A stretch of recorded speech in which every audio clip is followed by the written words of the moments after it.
I am here with Amy Kiser Schemper, a certified personal trainer and very busy mom of two, with a specialty in pre and postnatal exercises. Amy's worked in the fitness industry for over 15 years, and she's the founder of her online fitness community and YouTube channel, BodyFit by Amy.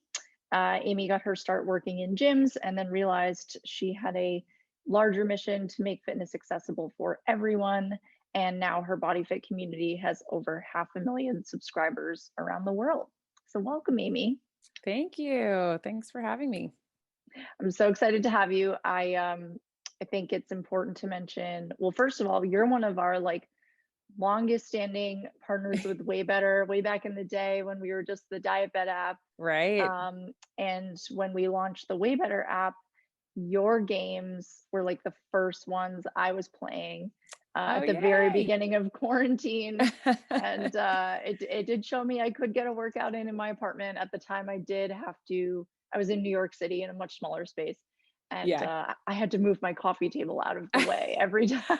A lot But of it was people worth have it. that story. Yeah, it can be done.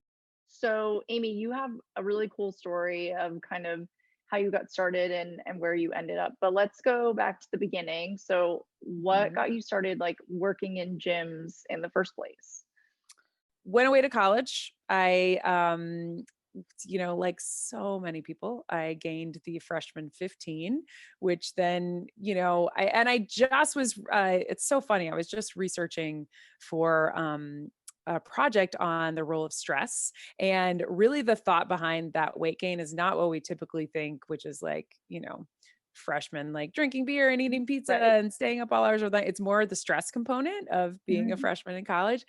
So that happened. And then I wasn't used to it. I was still working out really hard. I was going for runs. I thought I was pretty healthy and I just kept putting on weight. So I ended up gaining about 35 pounds in college and it was very new for me. And I got a little obsessive about it, as I think many people do, spending Mhm. too much time on the treadmill and in the classes and then just not very healthy with my diet, kind of like a lot of people were, into all the diet foods and Mhm. um, restrictive eating patterns, and then just being like, oh, well, I'm just going to eat whatever and be with my friends. And so I think within all of that, it was a learning experience for me because I had always loved being active. I had loved playing sports, and all of a sudden, working out and the way I was eating became about the fact that I hated my body. And it was just, I think a lot of people have this story of like, how do I get back to doing the right things for my body because I love my body, because I want to take care of myself, because I want to feel better, versus the weight loss, versus Mhm. I got to get this weight off. And during that time, a gym actually opened up in my hometown. I was home for the summer and I, of course, was in the gym every day. And I had a background in sports, but also had a background in dance. And the woman who was the manager there approached me about teaching a aerobic fitness class, Mhm. a dance cardio class. And at the time, I didn't really have any experience, but I knew I liked to dance. I really loved fitness. And she was like, "You're in here every day. I can tell that you really enjoy it. Why don't you come teach?" So I taught a class that summer, and she was such a great mentor. And just, through that summer had just said, very few people really enjoy exercise. And if you do, you should work in it. And Because and also you have a specialty in kind of everything as well. Like you know how to do all kinds of exercises, it seems. So when you're designing your programs for YouTube, with this goal in mind to make this accessible for the broadest audience possible, um, how do you kind of design things around that with that in mind?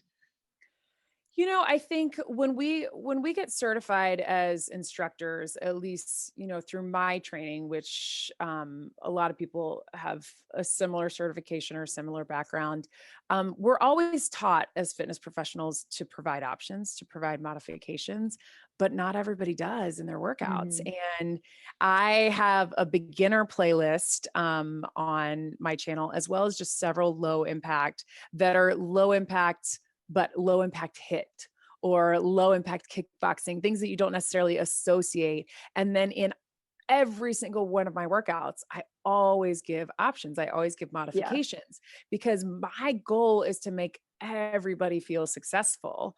And I feel like so many people have written to me and said like, thank you for actually having like a real beginner option or a real low impact option, where they say like, I looked up a beginner workout and the first thing we did was burpees, and I just feel like there are a lot of us out there, whether it's an injury, whether it's not working out, whether it's a disability, there are several reasons, whether it's coming off of a pregnancy or just not working out for a while. Like there are lots of reasons that we need options in our workouts. And I think that's one thing that I always strive to do. It's just, I feel like we put all this pressure on ourselves that a workout has to look a certain way, that it has to be a certain length, that it has to be a certain intensity, that, if the goal is 20 push-ups, you better get all 20 in. And I'm going to say, if you get 10, great. If you get two, great. If you showed up and you didn't do a single push up, but you still showed up and moved your body, you succeeded. So my goal is to make everybody feel successful just by showing up and moving their body. So I'm going to make sure that all of my workouts can accommodate that. You're a mom. Mhm. And so you mentioned to me when we first spoke that like your body, of course, you went through something amazing, your body and your level of physical fitness changed after you had kids.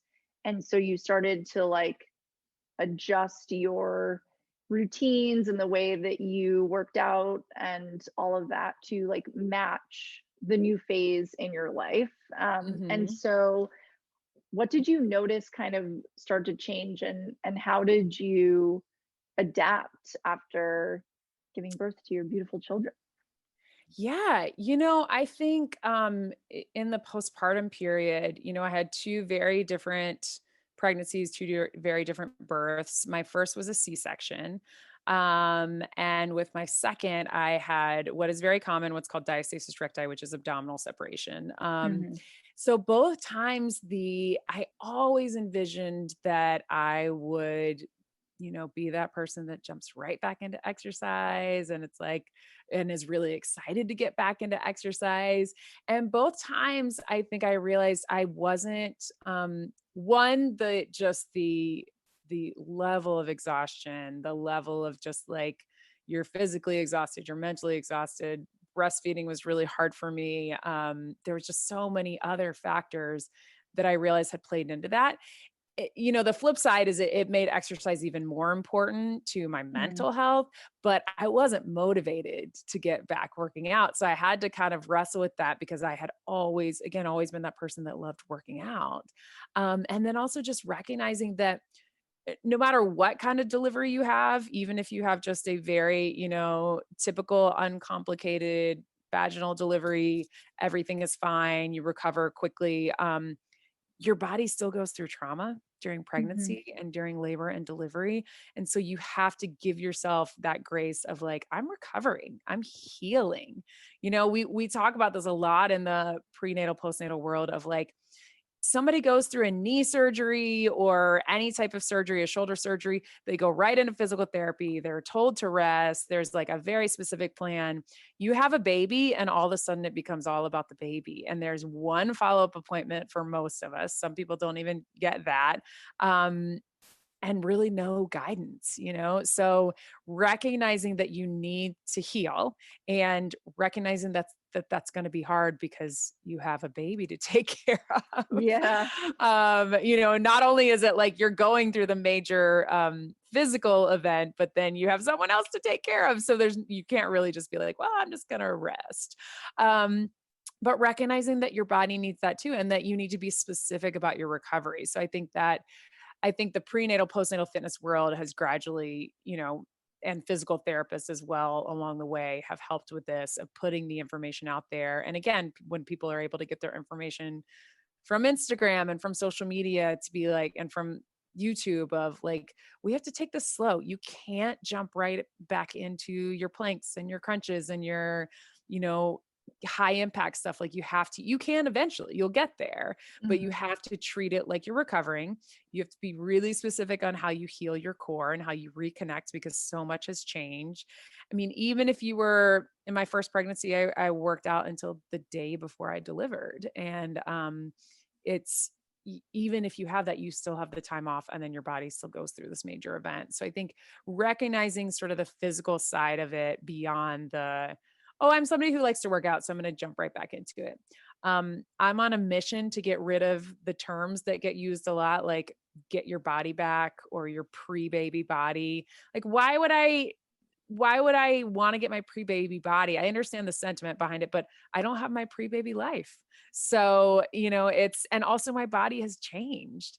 And again, trying to reframe that. I know when I looked in the mirror, and like, if I had those moments that most moms have where I'm like, oh, it just, everything's so different. I don't feel strong anymore.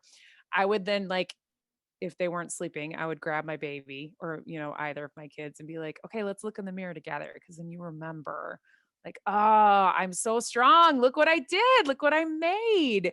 And when you think the amount of times that moms will say to me, oh, well, I'm just weak. I can't lift heavy. And then I say, how much do your kids weigh? I mean, one of my kids is 40 pounds, the other is 30, like, and sometimes I'm holding them together. Like, that's, to say that you're already strong. We can get your body strong and other more functional ways through exercise, but you're already doing it. You're already Mm. running the marathon being a parent. And same thing during pregnancy. Your body is already working overtime, but we can do some things to make it easier and better through exercise. So I Mm. think just recognizing that things are going to be different and that your life is different, and remembering all the ways your life is different for the better and that it was all worth it. I think it just goes beyond acceptance, because I think the other thing that happens in the postpartum world is sometimes we're just told, like, oh, well, that's just normal now, you had a baby. Oh, you're just gonna, every time you sneeze, you're gonna pee a little. Oh, every time do a jumping jack, it's gonna feel weird. Every time, like, you're never gonna really get rid of that mom pooch, because that's just what happens. We don't want to normalize that stuff. Like, you can still, like, there's still so much that can be done physically when you heal and through exercise, but normalizing that things are going to be different and that's okay Mm. is, I think, where we want to be. So for me, it was recognizing that workouts were going to look different. So it's some days it's going to be, I'm able to get a workout in by myself and, get a full workout, whatever that means. It may mean that it's shorter because it's during nap time and the baby wakes up. Some days it means that I'm going to hold one of my kids and do squats and, like, get down on the floor with them when they're babies and do core work, and that's going to count. Some days it's literally just going to be pushing the stroller, and I'm going to count that as a workout. So I think recognizing that workouts will look different.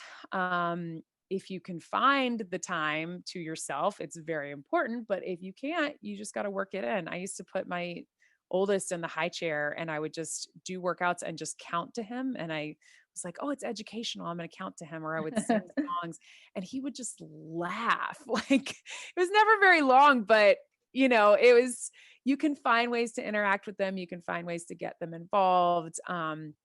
And then you also just have to utilize your support system and prioritize your own health, because again, we have that baby, and as soon as the baby's out, it becomes all about the kids. And you also have to say, like, there's a saying that goes around in the mom world of, you have to put on your oxygen mask first. Mhm. And it's true. There's a reason we say that, because you have to the best thing we can do as moms is take care of ourselves. Like, that's the best thing we can do for them. We often talk about exercise as moms as, oh, you've got to do something for you, and you got to be a little bit selfish, when the reality is it's not selfish. You're taking care of you so you can take care of them. So we have to reframe it as, I'm taking care of myself. And sometimes that self care is exercise, and sometimes it's a massage, and sometimes it's wine. And whatever it is, it's important to how I can take care of you. So, Mm. again, reframing the thoughts, celebrating our bodies. I mean, now I look at my body for everything that it went through with two pregnancies, and I'm like, man, women are strong. Like Yeah. I mean, my husband says that. He's like, I don't know any men that could do that. I mean, obviously, biologically they can't, but just, man, it's so different. So, celebrating our bodies, even if they look different, even if they move differently, even if our lives are different, like we did something pretty amazing.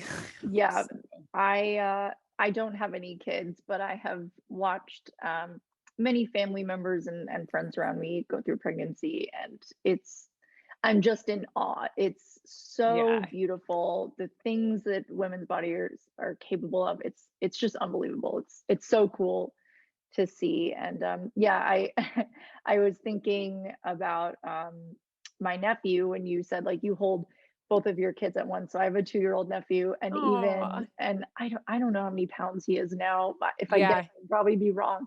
But even picking him up now that he's 2, I'm like, oh my god, he's heavy. Like Yeah. like they're heavy, and I'm like, I need to do more arm workouts so I can Yeah. like play with It's him so more. different. Yeah. He's He's like an arm workout for me now when we're Yeah. hanging out. Yeah, totally. And I mean, that's like in fitness, we call it hypertrophy. You get stronger as you increase the load. It's exactly what happens. We bring home these like 6, 7, 8, 9 pound babies, and then they get bigger and then they get Mhm. bigger, and we never stop holding them. I mean, my 5-year-old, I still pick up a lot of the time. So Yeah, I always it's wanna be held. yes, yeah. So, we're just gonna get stronger, Yeah, because that's what we do. So, yeah. Well, I'm so glad you mentioned the idea of, like, getting rid of the mentality of, getting your body back or getting your pre-baby body back, because I agree that has to go. Um, mhm, and so, as you mentioned, you went through a lot with your body through going through the C-section and everything like that. So, did you kind of like approach your pregnancies knowing that you were about to go through something really huge to your body, and like were you able to retain that positive mentality going in of like, okay, this is going to be different, or was it sort of a learning process for you in the postpartum journey? I would say both. I would say, especially with my first, it was much more of the learning process. Mm, Even though I had pre and postnatal training, education, and I knew what to expect enough, and I had a lot of great friends who really were willing to tell me sort of the honest, like truth yeah. about some things. But there was still, even knowing all of that, I think my having a C-section, my whole I just wrote an Instagram post on this because April is C-section awareness month. I my whole pregnancy, everybody said to me, "Oh, you're just so fit. You're just gonna push that baby right out. You're just gonna fight." And you go in knowing like anything could happen. There are many medical reasons that there would need to be interventions. I had no, grand ideas of having an unmedicated birth. I always was like, "Oh, I'm sure I'll do that epidural because why not?" Yeah, me too. um, yeah, yeah. Listen, it's amazing. Do it. But I did think like, people, we do know from research that women who are more active during pregnancy tend to have less interventions. It is not to say it won't happen, and I'm a perfect example of that, but your body tends to be more prepared to push if or you're familiar, if you have the strength, if you can let go with that pelvic floor, like so many things. Just we tend to have less medical interventions Mm, with fitness during pregnancy. But mine was a very specific situation, as my doctor has always put it, like every C-section is an emergency C-section. Like there's always a medical reason, even if it's elective later on. But there's a reason for it. My baby's heartbeat was dropping. Like it was just, I was not, they were going to induce me. I had very low fluid levels. So there are a lot mm, of reasons for it, but I still, and knowing all of that and knowing that it needed to happen and seeing sort of the urgency behind my doctor being like, okay, we gotta get him out now. I still felt like my body had failed me in delivery. And and I think a lot of women relate to this, of even though we know in our heads the only thing that matters is that the baby is healthy, that everybody is safe. I mean, that my C-section for sure saved his life and most likely mine. Um, and I knew all of that. And I was so happy just to be holding my baby boy in my arms. And I still felt like, oh man, like my whole life as an athlete, as a fitness professional, I've always been able to do whatever I wanted to do physically, whether it was run a marathon or, work my way up to lifting a certain amount of weights or, play a sport. If I worked hard enough, I could do it. And everything is different when things are out of your control. Like, yes, Mm, we will say be active during pregnancy, lift weights because it's going to help your body be stronger to support as you're growing and in the postpartum period, train your core, do all of these things that we know are beneficial. But at the end of the day, it's a medical event that you only have so much control over. It was really a long process of, just kind of healing and being like, my body didn't fail me. In fact, then I went through this major surgery and had to, go right home and take care of somebody. So, um, there were just things like that that I think as much as I knew in my head, uh, that all that mattered was that we were alive and healthy and safe. I still kind of felt because my life's work has been in fitness and in being and in strength, that I was like, why was I not strong enough to do that? And that had nothing to do with it. I didn't even with him, I didn't even get to pushing, So um recognizing that yes, we should do all the right things, but then there's a certain amount that's just beyond our control and you have to be flexible. And mm, it's such a great metaphor for being a parent because you do have to be flexible and you have to be able to just let things go. You have these grand ideas of how you're going to parent, and I'm going to be this type and I'm going to be super cool and I'm not going to worry about naps. And now I'm like, oh, it's nap time. We can't, that's sacred. So I think with that, and then I would say with my second, I was a little more prepared for the idea that anything could happen. A little more prepared for just being flexible with it. I would say my second pregnancy was very different. I had some early contractions. I was much achier. Like I just, didn't feel as good. Both of my pregnancies, I was sick the entire time, which is not normal. But I was nauseous and throwing up my whole pregnancies, both times. The only thing that really gave me a little relief besides being medicated the whole time was exercise, but I never Mm, felt like exercising. I'm very grateful that it was my job because then I would be like, oh, I do feel a little better mm, now that I move my body. But so my second pregnancy, I felt a little more prepared. But I had to really pull back on workouts towards the end, just based on how I was feeling. And I kind of, with my first, I was able to kind of do most things. I still knew how to modify because there are things that you should modify no matter how you're feeling. But my second, I just was like, oh, I mean, I taught kickboxing the day before I delivered my first. And this time I'm like, I was not doing any jumping or any high impact anything for probably the last 3 months. So, mm, just knowing like that you're going to have to adjust and that's okay. And again, it's not about what you did or didn't do. It's not about your strength or your body. It's more about like there are factors beyond our control. mm, Yeah. And then again, I think in my second,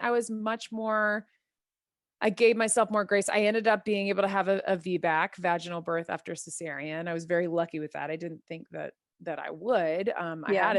I had a C-section scheduled, and then she came really early, or not early, but she came the day before, I should Yeah. say. She said, Um, no, we're going the other way. yeah, and it was fast and furious and like a totally different experience.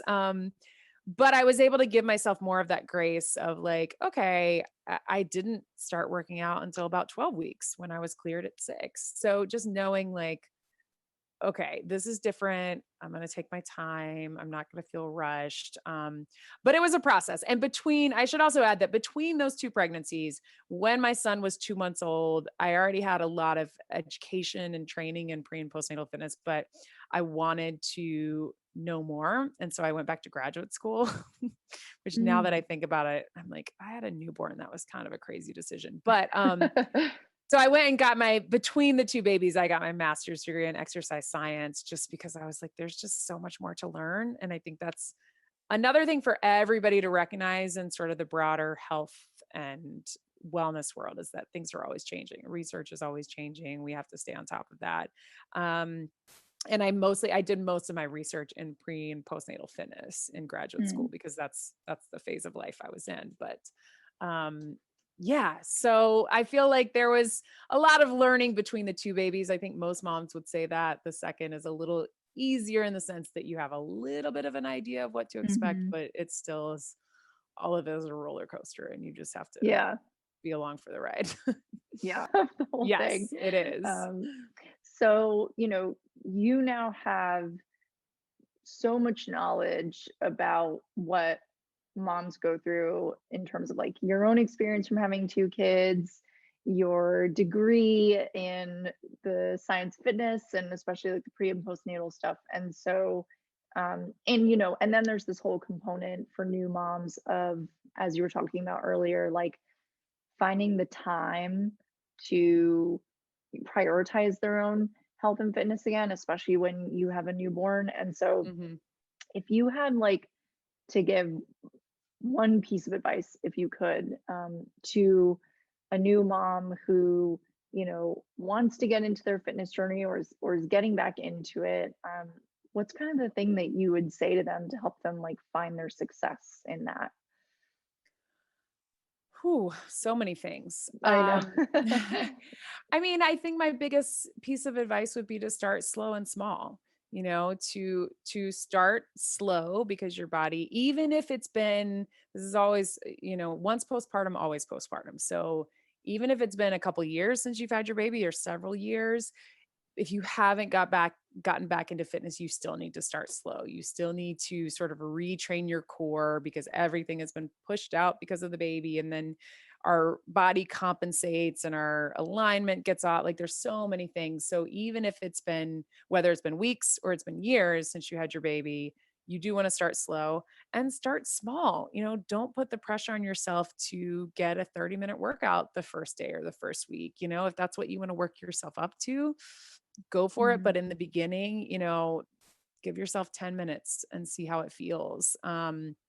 Give yourself a couple days a week. And then I think what most people realize is they just feel better. So they want to get more in. So, focusing on the mental health side of it, I think, especially for moms, that's in the beginning of when the pandemic was first going on this time last year, I started making a lot more content for my YouTube channel, and people would write to me and say, "Oh my gosh, you're putting out so many more videos. I hope you're getting some time to yourself." And I would say, "This is my time to myself," because I had a 1.5-year-old and a 4-year-old home during a pandemic. So it's like realizing that it's for you, that there's so many other benefits beyond the, aesthetic, what we think about, whether it's weight loss or, again, body composition, whatever it is for you, but there's so many benefits beyond that.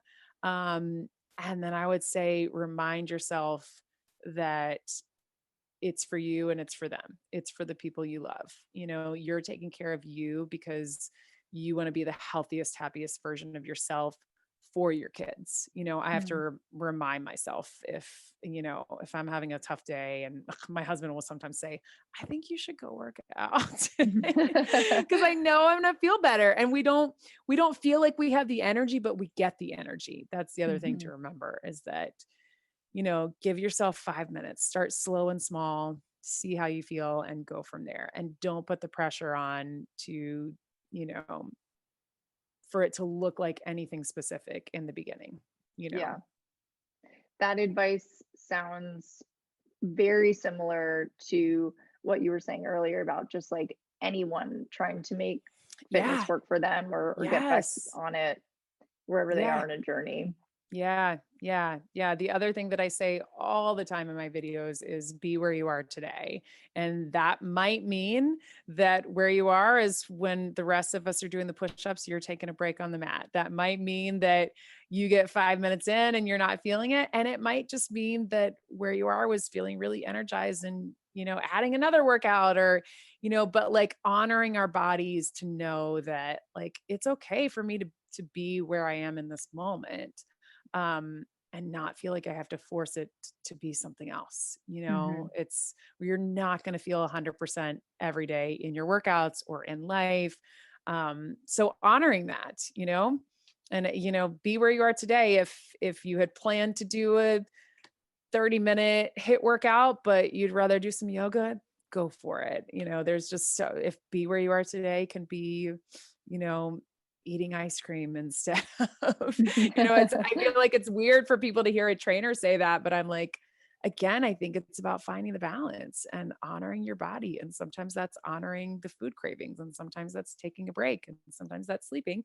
And a lot of times that's exercise. So, Hmm.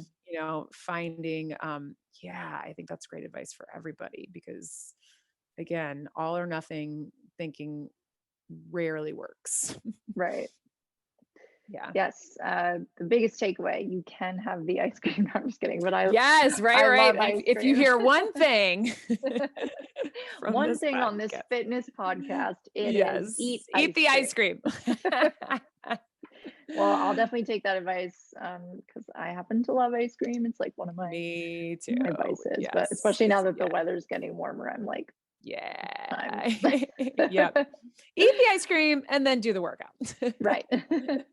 Yep. um, well, Amy, this has been so awesome. I've Oh, thank loved talking you. to you and just hearing all your advice. I'm selfishly love your workouts too, so I'm a Oh, big thank fan. But you. before I let you go, I have some quick rapid fire questions for you, and then you are Yes. free to go hang out with your children or work out or eat ice cream, whatever it is Great. you're going to Yeah, do any of that. Be where I am today. today. Awesome. Okay, so you obviously have had a whole lifespan of being in the health and fitness world, but was there ever a myth about health that you used to believe was true, and what was it? Yes. I'm gonna say 2, if that's okay. One would be that more is better. And I would say we're sometimes still in that culture of like longer, harder, faster, that fitness culture. And I don't think that is always effective. So less can be more, so knowing that it does not have to be killing yourself for long periods of time. And certainly for certain goals, you might need to do more, but I think less is more. More is better is the myth, I would say. And then Mm, the other one I would say is that you need to do tons of extra cardio separate from your weight training. Most of my videos on my YouTube channel are, getting it all in together, whether it's hit training or circuits or intervals.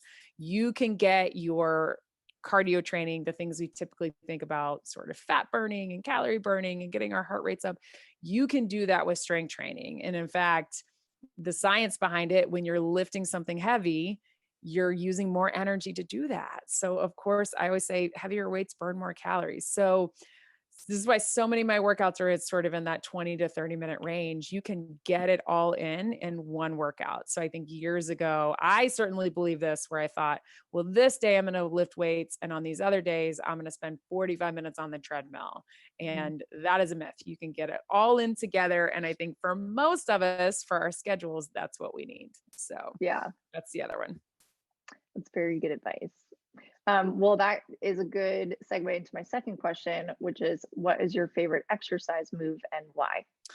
Oh my gosh, so many. This is such a hard question because I love so many. I could easily tell you my least favorite, but I would say if I had to pick one, if I had to, I a kettlebell swing would probably be my favorite because you feel super powerful. It's Mhm. like a power move, a momentum move. It's full body, and you feel really strong. You're working a lot of muscles for strength, but you also really get your heart rate up. So, but mostly it's about how I feel. I just feel really powerful. I agree. Those make me feel cool. Yes. Yes. Um, well, Amy, you've obviously guide and inspire so many people on a daily basis, but who inspires you? Oh man. I mean, it might sound cliche, but my mom, she's 70. She'll hate that I said that on a podcast, but really, really active, has been active again, even in all those years we didn't have a gym. She was working out in the basement. She was going for walks with friends. But because of that, like it feels like she doesn't age. She does mission trips all over the world, or, pre-pandemic she did, where she goes and she builds houses. She like just recently went hang gliding. I feel like she doesn't age, and I give physical activity a lot of the credit for that. And Mhm. also her personality. She's just really hardworking. Always taught me that girls can do anything boys can do, which I definitely internalized from a very young age, I think, which has really benefited me to keep that mentality. Sometimes gets me in trouble, but I feel like just in the sense that I get competitive with my husband a lot about things.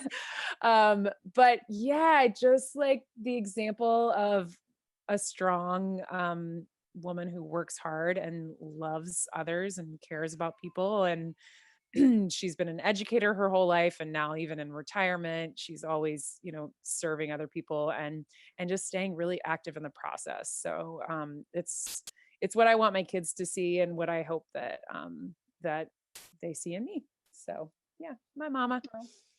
It's really beautiful. It's perfect for Mother's Day. Yes, yes, for sure. Well, Amy, again, this has been so awesome. I am sure I will see you in a game like very, very soon. And, Yes. just wishing you all the best. And your kids are so cute. And I'll be seeing everything with your beautiful family on Instagram and all your workouts. So Thank you so much. This was a lot of fun.